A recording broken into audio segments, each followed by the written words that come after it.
Hola, mijas.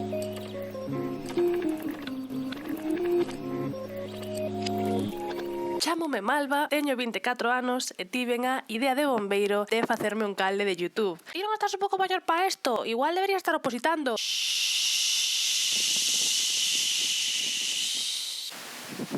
Xa sei. A que non me coñeza, teño unha conta de TikTok na que fago cousas como reflexionar sobre que lingua falarían as personaxes de Crepúsculo e si, Alice falaría galego. Tamén estou en Twitter e tamén estou en Instagram. Como ben indica o título, hoxe vou facer un ranking das mellores películas para adolescentes. Por qué? Pois moi fácil, son as películas que máis me gustan. Gustaríame poder vir aquí e dicir, buah, es que me flipa el cine clásico, controlo un montón, me encantan las películas de Hitchcock. No, Hitchcock era un porco, retire eso. El caso, que me gustaría moito poder ser unha persoa culta e interesante e misteriosa. Non son tal. Gústame Taylor Swift, son unha persoa moi básica, así que isto é o que vos podo ofrecer. Vou dar unha serie de advertencias. Número 1. Todas as películas menos unha desta lista son americanadas. A razón de que isto sexa así é porque, como xa sabedes, os Estados Unidos teñen a hexemonía cultural do mundo e as películas americanas son as máis facilmente accesibles, as máis coñecidas, etc.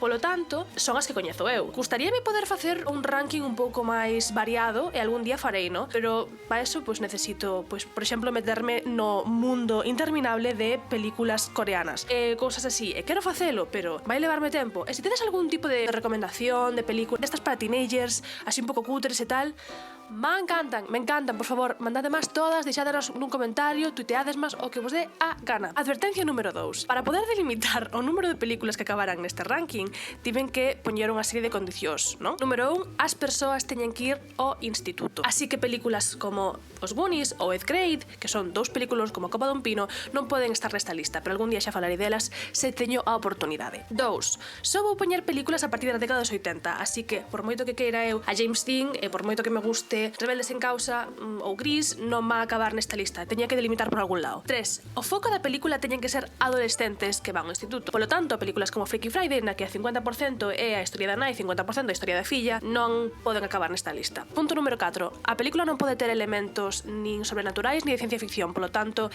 Crepúsculo quedaría fora. Pero non preocuparse porque xa farei vídeos de Crepúsculo os que faga falta. A última advertencia é que hai cero criterio obxectivo neste ranking. É a miña opinión correcta. Non tedes que estar de acordo comigo, pero se estades de acordo comigo significa que tedes un moi bo gusto e deberíamos ser colegas. Este vídeo vai ser longo de carallo porque me enrollo máis que unha persiana e son unha persona moi laretas, así que voume disculpar xa con antelación. Non sei se isto lle vai interesar a ninguén. Eu xo quero dar a chapa un pouco.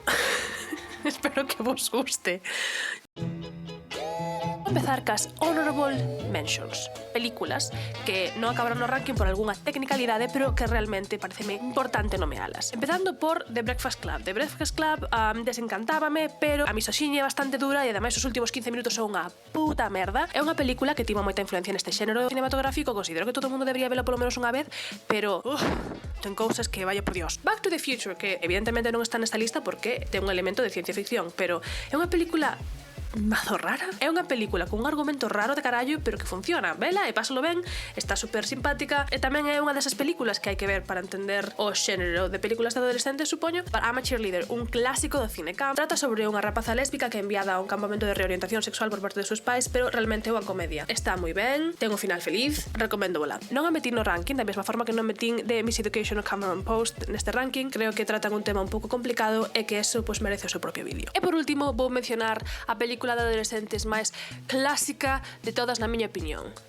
She's All That. Esta película teno todo. Ten a rapaza agresivamente convencionalmente atractiva que nos intentan vender que realmente é fea porque ten gafas e coletas. Pois está o rapaz que xoga a fútbol americano ou a béisbol, unha merda do estilo, que fai unha aposta cos seus amigos para tirarse la pá pringada por alguna... Bueno, xa entendedes por onde van os tiros. Está chea de clichés. Gústame esta película? No. Pareceme que merece a pena vela para entender cales son as convencións deste xénero cinematográfico? Desde logo que sí. De feito, teño un drinking game, un xogo de beber para esta película estupendo. Xa poñerei as instruccións na descripción do vídeo. Agora, por fin, chegamos ao puto ranking. Este ranking ten 23 películas. Estadevos preguntando por que 23? Pois para irritar a miña amiga Elena. Sei que non lle gusta nada que sexan 23. Gracias por axudarme a facer o ranking, Elena. Siguen sendo 23 películas. EKM. Non me vou parar moitísimo cas películas número 23 a 10 para non estar aquí todo o día, pero vou intentar ir así rápido e poder centrarme máis no meu top 10. Empezamos. Número 23 de Spectacular Now. Un rapaz popu, extrovertido, con problemas co alcohol, coñece a unha rapaza así máis apoucadiña, tímida, que se lle dan moi ben os estudos, e a través da súa relación aprende moito sobre o mundo, sobre a vida e bla bla bla. Desta película encántame como se representan as primeiras veces dunha relación entre adolescentes, non? Pareceme que está moi ben feito, moi cookie, moi realista. Aconsello-vos que vexades. Número 22, Moxie. Inspirada pola súa nai e por unha rapaza nova do instituto que é así moi feminista e moi directa, moi tal, unha rapaza decide facer un sin feminista anónimo que revoluciona a súa escola. O feminismo desta película é bastante branco, bastante liberal, pero ainda así gústame moito como todas as rapazas teñen unha personalidade, todas as rapazas teñen unha motivación detrás de todo o que fan. Como se nos invita a empatizar con todos os personaxes femininos desta película. Número 21, Mi mejor amigo. Esta é a única película que non é americana desta lista, é argentina. Trata sobre un rapaz da Patagonia que se ve obrigado a compartir a súa habitación co fillo duns amigos dos seus pais que están pasando por unha situación difícil. Este rapaz é un rapaz problemático, un pouco complicado, pero entre eles formase unha relación moi bonita e aprenden moito un do outro. Número 20, Ferris Bueller's Day Off. Ferris decide fixir que está enfermo para poder faltar un día a clase que acompañado do seu mellor amigo da súa moza, mentres que o director do seu instituto decide intentar probar que realmente non está enfermo, xa que unha falta injustificada máis para Ferris significaría que ten que repetir curso. O mellor desa película é Jennifer Grey. Jennifer Grey, te amo. Número 19, To All the Boys I Loved Before. As cartas de amor secretas de Lara Jean, unha rapaza moi romántica, así un pouco na pola, acaban en mans dos rapaces aos que iban dirixidas, sen que ela o pretenda. Estéticamente a película é moi bonita, pero o mellor desa película é Noah Centineo. Un home que ten unha enerxía que só pode ser descrita como primo parvo energy. Algún día farei un vídeo exclusivamente sobre el e as súas películas e as cosas que fai e os seus tweets. Número 18, The Age of 17. A vida de Nadine, unha rapaza moi pringada e extremadamente intensita, vai a peor cando a súa mellor amiga empeza a sair co seu irmão popu e perfecto. Gústame moito Hailey Steinfeld e a película trata temas moi complicados, pero é divertida. Número 17, Heathers. Esta película é bastante peculiar, pero é un clásico. Nunha escola marcada polo diferenciados que están os seus diferentes grupos, no que todas as popus se chaman Heather, a prota Verónica máis un rapaz novo así malote matan accidentalmente a líder popu e fanno pasar por un suicidio, montando un pifostio no instituto moi extraño. Non sei, están Christian Slater e Winona Ryder a final dos 80, tes que vela. Número 16, de Cheetah Girls. 4 rapazas que intentan triunfar no mundo da música. Sale a rapaza de Raven e, ademais, a música é unha fantasía. Número 15, She's the Man. Unha rapaza faise pasar polo seu irmão xemelgo para poder xogar ao fútbol. O fútbol noso, o fútbol normal, de verdad, non o americano. Esta é a película heterosexual menos heterosexual que vin na miña vida. Hai que vela para entender o que digo. Pero bueno, xa veredes. Moi divertida, moi 2006. Número 14, Dead Poets Society. Un novo profesor chega a unha escola privada e revoluciona os seus alumnos co poder da poesía. É un clásico sobre o que teño moitísimas opinións para as que non teño tempo aquí. Sae Robin Williams nun dos seus roles máis icónicos. Encántame todo o reparto realmente. Número 13, Bring It On. É unha película de animadoras e dramas entre animadoras, pero sobre o que trata realmente é sobre as dinámicas de clase raciais dos Estados Unidos. É super entretida, esa é. Gabrielle Union e Kristen Dunst. Non necesitades máis razóns para vela. Número 12, Princesa por sorpresa. Se a estas alturas non vistes Princesa por sorpresa, parad este vídeo inmediatamente e de velo e despois volvedes a dicirme que pensades. É un peliculón atemporal, sale Anne Hathaway, sale Julie Andrews, nada máis que decir, corre de a vela. Número 11, Dope. A vida dun adolescente un pouco pringado dun barrio un pouco chungo que quere ir a Harvard cambia despois de ir a unha festa. É unha película que se nota moito que foi feita con respecto e con cuidado e con cariño e os personaxes son todos como moi entrañables. Por fin chegamos ao top 10. Fun eu quen decidiu que este vídeo teña que ser así de longo. I did this to myself. Tiña cero autocontrol e gústame moitas cousas. Va, top 10. Número 10, Easy A. Cando empezan a xurdir rumores sobre a vida sexual de Olive, unha rapaza así bastante pringada, ela decide aproveitarse para mellorar o seu estatus social. Eu diría que esta é unha das películas máis divertidas de toda esta lista. Para empezar, porque Emma Stone é unha estupenda actriz cómica e porque os diálogos son super bons, sabe? Daddy Stanley Tucci. Eu recoñeceredes por The Hunger Games ou The Devil Wears Prada, Phoebe de Friends, non vin Friends, pero sei que esta é Phoebe. E Dan de Gossip Girl. Gossip Girl, que caos de serie. Tamén sai Amanda Bynes, é a prota de She's the Man. Gústame moito Amanda Bynes, pero é unha muller que tivo unha vida moi complicada. E Ali, a de This is the potential breakup song. Esa, que peliculón, que reparto, que pasa... Tes que vela. No número 9 temos o indubidable clásico de Ming, Girls. Cady, unha rapaza así un pouco apocadiña, chega a un novo instituto americano por primeira vez, ela de África, e atópase con que as popus son así como bastante chungas e acaba por aliarse con outros dous pringados para destruir o reinado de terror que teñen estas pavas. Que decir de Mean Girls? O reparto é impecable. Rachel McAdams, Lindsay Lohan, Amanda Seyfried. Creo que é unha das películas ás que máis referencia se fai dentro da nosa xeración. Teñen moitas frases e moitas escenas icónicas. On Wednesday we were pink. She doesn't even go here. A relevancia cultural desta película chámame moita atención tendo en conta o tema que trata, como trata e o tipo de humor que ten. Pero bueno, a min encántame, está no meu top 10 por algo. Número 8. High School Musical 2. High School Musical 2 é claramente superior das tres, tanto en cuestión de argumento, como en cuestión estética, como en cuestión musical. Ten o temazo Fabulous de Sharpay, e por certo, vou facer un vídeo inteiro sobre como é unha injusticia que Sharpay sexa considerada a villana da película,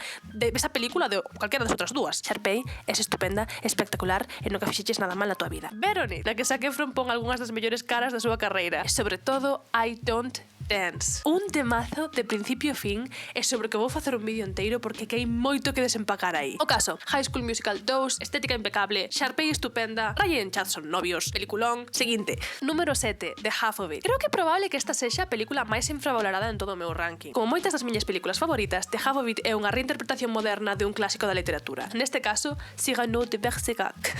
Perdón, Francia. Pois eso, que é unha versión choque sáfica. É estupendísima. Non quero facer spoilers, pero o mellor desta película é a relación entre a prota e o seu emotional support Jimbo. Para que non o saiba, un Jimbo é un señor alto e guapo, que está así forte e tal, extremadamente parvo e moi agradable e considerado. Todos merecemos un emotional support Jimbo. O Jimbo desta película é un rapaz estupendo a que desexo que lle vaya sempre ben na vida. O final desta película sempre me fai sentir cousas e sempre me fai chorar moi cookie e de sentir cousas vos tamén. Número 6, The Perks of Being a Wallflower. A xente da miña quinta. Se eras así como a min, un adolescente sen moitos amigos no instituto, pringao, bastante repugnante, que se pensaba que era mellor que os demais porque era así raro e diferente e non sei que, isto era a túa religión. Esta película era a Biblia. Conta a historia de Charlie, un rapaz moi tímido e introvertido que é acollido por un grupo de rapaces de último ano un pouco estrambótico. O libro é espectacular. É un dos meus libros favoritos, é un deses libros que lees unha vez e que che cambia un pouco a vida. Non vos lo podo recomendar abondo. A película non é ni por asomo tan boa, evidentemente. De feito, a película borra algunhas cosas que considero que son moi importantes do libro, pero ainda así está moi ben. De novo, a estética é moi bonita, todo así moi 90s, a banda sonora é unha pasada, pero sobre todo é que hai algunhas liñas que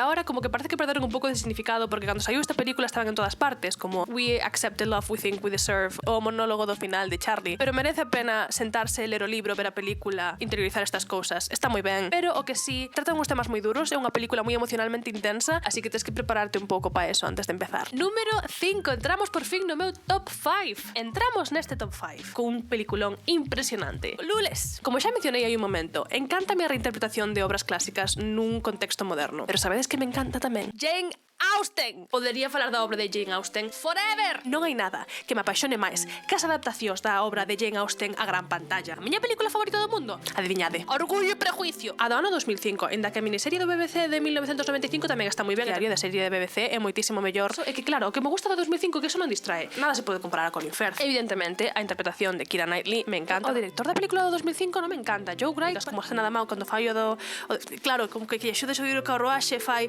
despois el vai camiñando e fai así. A escenografía é moitísimo mellor do 2005. Daselles moi ben representar visualmente para un público moderno. A banda sonora é claramente mellor do 2005. Creo que é hora dunha nova adaptación de Orgullo e Prexuízo, verdad? Porque Dev Patel debería facer de Darcy.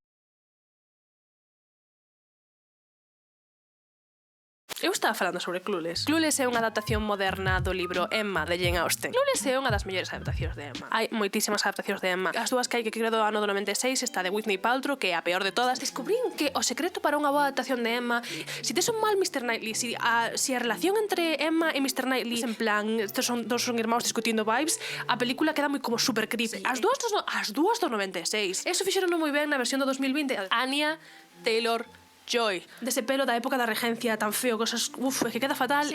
Historical Accuracy, a mí a Historical Accuracy me dá exactamente igual. Con diferencia, a miña Emma favorita é Romola Garai. O problema de todas, si teñen un Mr. Knightley malo, Estou me liando mazo. Clueless é a película máis 90s da historia do cine. Alicia Silverstone é unha deusa e la amo e é sobre 10, nada máis que dicir. Número 4, Juno. Básicamente, Juno vai sobre unha rapaza que se queda embarazada accidentalmente. Encántame as actuacións de Elliot Page e de Jennifer Garner. Encántame a música e, sobre todo, encántame o guión. A guionista, Diablo Cody, tamén escribiu o guión de Jennifer's Body, unha película da que me encantaría falar extensivamente noutro momento. O reparto desta película é impecable, tamén sale J.K. Simmons, Alison Janney, Michael Cera. É unha película que non sei, como que te deixa con boa sensación, non? Trata dun tema moi complicado dunha forma moi lixeira e humorística, e me encanta, 10 sobre 10, tedes que vela. Entramos no top 3 con Lady Bird. Greta Gerwig, diosa a la que yo le rezo. Esta película faime sentir moitas cousas, porque a pesar de que sí que a película céntrase principalmente en Lady Bird no seu último ano de instituto, o corazón da película é a relación entre Lady Bird e a súa nai. Creo que calquer rapaza ou persoa socializada como tal vai ver partes da súa relación ca súa nai reflectidas nesta película. Gústame moito que é unha película que non condescende ninguén, o sea, nunca di nada directamente. É unha película na que todo se mostra no subtexto e no contexto, máis que no texto. As escenas entre a nai e a filla comunican moitísimo sin dicir nada directamente. Aparte disso, Lady Bird é un personaxe super interesante e Saoirse Ronan fai dela moi ben. Saoirse Ronan, que nunca fixo nada mal na súa puta vida, te amo. Eu creo que a tese desta película se pode condensar na algo que lle di un personaxe a Lady Bird para o final da película. Non crees que igual son a mesma cousa? O amor e a atención. Póñome soft solo de pensar nesta peli. Tamén ten momentos moi divertidos. Teno todo. Número 2. Chegou o momento para outra adaptación moderna dun clásico literario. Esta vez imos cunha das obras máis raras de Shakespeare, The Taming of the Shrew. E a película é, como fago do 10 Things I Hate About You. Dios mío, esta película teno todo. Ten a Julia Stiles, ten a Heath Ledger, ten a Joseph Gordon-Levitt, a Gabrielle Union, a música, un clásico tras outro. Básicamente, a guapísima e super popular Bianca non pode ter mozo ata que a súa irmá, tamén guapísima e perfecta Julia Stiles, te amo, que é moi feminista e bastante rabuda, tamén teña mozo. Pasan cosas. 10 Things I Hate About You está chea de clichés, pero ben feito. Podes coller un cliché e facer unha historia boa con ese cliché, é posible, se pode hacer. Ademais, ten esta escena. I love you, baby, and if it's quite alright, I need you, baby, to warm the lonely night. I love you, baby. Sinceramente, a película podería ser esa escena, 1 hora e media. E tamén habería nada máis que dicir. E chegou o momento que estabades todos esperando. O top, a miña teen movie favorita, Booksmart. O día anterior a súa graduación, dúas rapazas que pasaron toda a súa trayectoria escolar estudando e evitando socializar e sair de festa para poder sacar boas notas, descubren que os compañeiros os que miraban con un pouco de condescendencia entraron nesas mismas universidades boas e foron capaces de compatibilizar sair de festa con sacar boas notas. Por lo tanto, deciden demostrarlle aos seus compañeiros que elas tamén son capaces de pasalo ben, acumulando 4 anos de festa atrasada nunha soa noite. Esta película é divertidísima, emotiva, bonita, ben feita. Mostra a amizade entre dúas rapazas adolescentes máis realista que vin eu na miña vida nunha película. Os personaxes son carismáticas e complexas e todo o mundo acaba por ser máis do que parecía inicialmente, non? Danlle a volta a moitos clichés de películas adolescentes. A banda sonora é espectacular e variada. Podería estar falando das cousas que me gustan desta película todo o día. Tens que vela e decidime o que vos parece nos comentarios. Se xa vistes, por favor, necesito falar desta película con todo o mundo. Eso, que me digades o que opinades nos comentarios, en Twitter, si é que hai alguén que siga vendo isto. As 4 persoas que siguen vendo isto. Hola, Sandra, Ana, Elena, hola mamá. En fin, encántanme as películas adolescentes. E paréceme que é hora de que teñamos o noso coming of age film galego. De feito, fixe unha playlist de cancións que eu poría na miña película coming of age para adolescentes en galego. Teño unhas ganas de ver esta película. La escribiré yo, la hago yo, se hace falta. Joder, teño moitas ganas de ver isto. Deixarei todas as ligazóns das que falei neste vídeo na descripción. Quero historias en galego. Quero historias adolescentes en galego. Quero unha serie de adolescentes tipo Scam en galego. Quero unha película tipo Booksmart en galego. Quero que a experiencia da mocidade galega se vexa reflectida en pantalla, que podamos ter un referente cinematográfico. Dame a sensación de que a merende parte das películas galegas son como moi dramáticas. Eu quero rirme, pero quero un humor un pouco máis moderno. Non quero un humor moi boomer, que ese tamén o temos moi cansado. Quero ver a miña experiencia reflectida na pantalla. E bueno, espero que vos gustara o vídeo. Suscribidevos. Teño 24 anos, estou pedindo a xente que se suscriba ao meu calde de YouTube. Suscribidevos, seguideme en Twitter, en Instagram, en TikTok, que é onde fago máis cousas, supoño. Moitas gracias por ver o vídeo e verémonos noutro momento.